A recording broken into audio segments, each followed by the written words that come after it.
Hi hello. ഇന്ന് നമ്മൾ colour ചെയ്യാൻ പോകുന്നത് ഈ പടമാണ്. ആക്ച്വലി ഈ പടം ഇങ്ങനെ തന്നെ നല്ലതാണ് കേട്ടോ. ഇത് കളർ ചെയ്ത് പ്രത്യേകിച്ചൊന്നും ചെയ്യേണ്ട ആവശ്യമില്ല. എന്നാലും നമുക്കൊരു പരീക്ഷണം എന്ന നിലയ്ക്ക് നോക്കാം, എന്താ വ്യത്യാസം വരാൻ നോക്കാം. ലൈറ്റ് എടുത്തു, വളരെ ഫാസ്റ്റായിട്ടാണ് ഞാൻ ചെയ്യുന്നത്. ഇതെൻ്റെ പരിചയമുള്ളതുകൊണ്ടാണ്, എപ്പോഴും എപ്പോഴും കളർ ചെയ്യുന്നതുകൊണ്ടാണ് ഇത്രയും ഫാസ്റ്റായിട്ട് ഇതിൻ്റെ ടൂൾസൊക്കെ അറിയുന്നത്. വൈറ്റ്, ബ്ലാക്ക്, ഇത് ഒപ്പോ ഫൈൻഡ് X9 അൾട്രയിലെടുത്ത പിക്കാണ്. എനിക്ക് വേണമെങ്കിൽ ഈ പടം കുറച്ച് സിനിമാറ്റിക് ആവാൻ, കുറച്ച് ഫെയ്ഡഡ് ലുക്ക് വന്ന് അടിപൊളിയായിരിക്കും.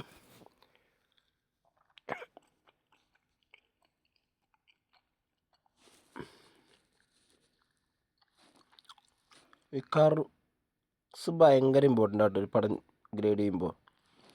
ഞാൻ ഫോണിലാണ് ലൈറ്റ് റൂമിൽ. എപ്പോഴും ഒരു ഇമ്പോർട്ടൻറ്റ് ഫാക്ടറാണ് കർവുകൾ.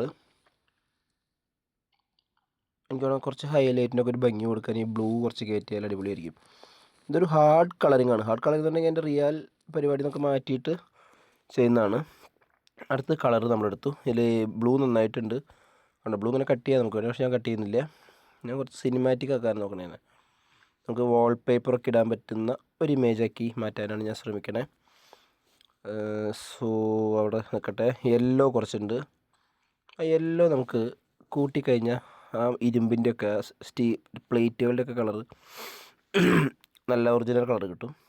അതുകൊണ്ട് ഞാൻ യെല്ലോ കട്ട് ചെയ്തു. കാരണം ഞാൻ അവിടെ ഒരു മഞ്ഞ ലൈറ്റ് കത്തിച്ച് വെച്ചിട്ടുണ്ടായിരുന്നു. അതുകൊണ്ടാണ് ആ യെല്ലോ ഇങ്ങനെ വൃത്തികേടായിട്ട് കിടക്കണേ. നമ്മൾ അതിൻ്റെ സിൽവറിൻ്റെ ഒക്കെ ഭംഗി കുറച്ച് കൂടുതൽ കിട്ടി. ഓൾമോസ്റ്റ് സെറ്റാണെന്ന് തോന്നുന്നു എനിക്കിപ്പോൾ. അത് മിനി എഫക്ട്സ് ഇതിൻ്റെ ഡീറ്റെയിലിങ് ഞാൻ കുറച്ച് ഡീറ്റെയിലിങ് കൂട്ടുക ചെയ്യണം. കാരണം മേക്കറിൻ്റെ ഗ്രില്ലൊക്കെ പക്കയായിട്ട് കാണാൻ നല്ലത് ഡീറ്റെയിലിങ് കുറച്ച് കൂട്ടുന്നതാണ്. കുറച്ച് കൂട്ടി. ഇനി ഗ്രെയിൻ ഉണ്ടോയെന്ന്, ചെറുതായിട്ട് ഗ്രെയിൻ ഉണ്ടാവും, ഇത് റൂമിൻ്റെ ഉള്ളിലായതുകൊണ്ട്. സോ നോയ്സ് റിഡക്ഷൻ കൊടുത്തു. ഇനി നമുക്ക് കളറിൽ പോയിട്ട് ഒന്നുകൂടെ അതിനെ ഫൈൻ ട്യൂൺ ചെയ്ത് കഴിഞ്ഞാൽ സെറ്റാവും പടം. അവിടെ പോയി ആ ഗ്രേഡിങ്ങിലെടുത്തിട്ട്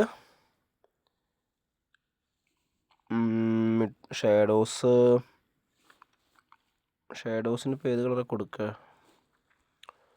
ഷാഡോസ് ഒരു ബ്ലൂവിൽ നിൽക്കട്ടെ.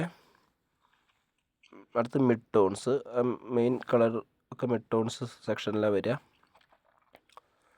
മിഡ് ടോൺസിനൊരു ഗ്രീൻ ബ്ലൂ മിക്സ് കൊടുത്തു. അടുത്തത് ഹൈലൈറ്റ് നമുക്ക് കുറച്ച് കുറയ്ക്കണം.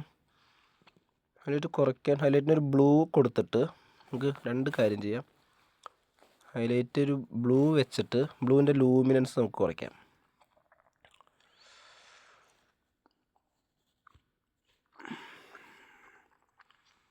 ഓക്കെ, ഓൾമോസ്റ്റ് പടത്തിൻ്റെ അനാവശ്യമായിട്ടുള്ള യെല്ലോയിഷൊക്കെ പോയിട്ട് നല്ല രസമായിട്ടുള്ളൊരു ടോണിലേക്ക് ഇപ്പോൾ എത്തിയിട്ടുണ്ട്. ഡണ്ണടിച്ചു. ഇനിയുള്ളത് മെയിൻ കാര്യം, നമ്മൾ ഈ പടത്തിന് ഒരു റേഡിയൽ ഗ്രേഡിയൻ്റ് എടുത്തിട്ട് ഈ മൈക്കിൻ്റെ അവിടേക്കുള്ള മെയിൻ ഏരിയ ലൈറ്റ് വെച്ചിട്ട് ചുറ്റുപാടൊന്ന് ഡാർക്കാക്കാം. നമ്മൾ വിഗ്നേറ്റൊക്കെ ചെയ്യുന്ന പോലെ തന്നെ. പക്ഷെ അങ്ങനെ ചെയ്യുമ്പോൾ ആ കമ്പ്യൂട്ടറിൻ്റെ മോണിറ്റർ ഒരു ഇമ്പോർട്ടൻറ്റ് ഫാക്ടറാണ്. അതിങ്ങനെ ഇരുണ്ട് കൂടി കിടന്നാൽ നമ്മൾ ലൈറ്റ് കൊണ്ടുവച്ച പോലെ തോന്നും. അതുകൊണ്ട് ഞാൻ അതിനെ ഇങ്ങനെ വെച്ചു. ഇനി ബാക്ക്ഗ്രൗണ്ട് സെലക്ഷൻ എടുക്കുക. അത് നല്ലൊരു പരിപാടിയാണ്. സെലക്ട് ബാക്ക്ഗ്രൗണ്ട് കൊടുത്തു. അപ്പോൾ മൈക്ക് ഒഴികെ ബാക്കിയുള്ള പരിപാടിയൊക്കെ എന്താവും, സെലക്ട് ആവും. എന്നിട്ട് അവിടെ കുറച്ച് ലൈറ്റ് കുറച്ച് കൊടുക്കുന്നതോടു കൂടി പടം വേറൊരു പരിപാടിയിലേക്ക് മാറും. അങ്ങനെ വെട്ടിക്കൊണ്ടച്ച പോലെ ആക്കരുത് കേട്ടോ, പലപ്പോഴും സംഭവിക്കുന്നൊരു കാര്യം അത്.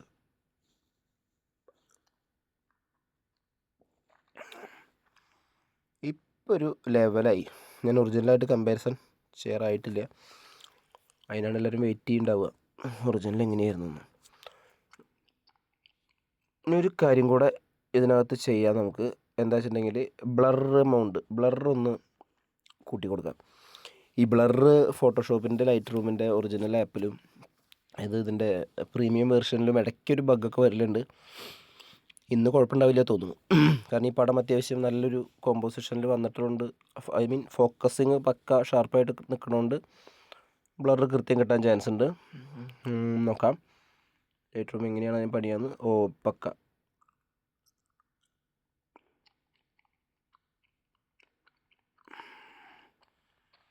നമ്മൾ ബ്ലർ മാക്സിമം കൊടുത്തു.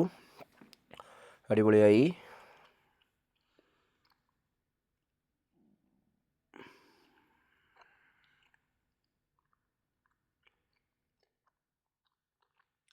ഗ്രേറ്റ്. ഇപ്പോൾ നോക്കൂ, ഇതാണ് ആദ്യത്തെ പടം, ഇതാണ് നമ്മൾ വർക്ക് ചെയ്ത പടം. ഇനി ഒരു ചെറിയ ക്രോപ്പ് കൊടുത്ത് ഇതിനൊരു വാൾപേപ്പർ പരിപാടിക്ക് സെറ്റ് ചെയ്താൽ പൊളിക്കും. ഈ പടത്തിൻ്റെ ഒറിജിനൽ വേണ്ടവർ ഒന്ന് DM ചെയ്താൽ മതി. ഞാനിത് വാൾപേപ്പറാക്കി സെറ്റ് ചെയ്യാൻ നിങ്ങൾക്ക് ഒറിജിനൽ ഫയൽ അയച്ചു തരാം. നോക്കൂ, ഒറിജിനൽ. Okay, by.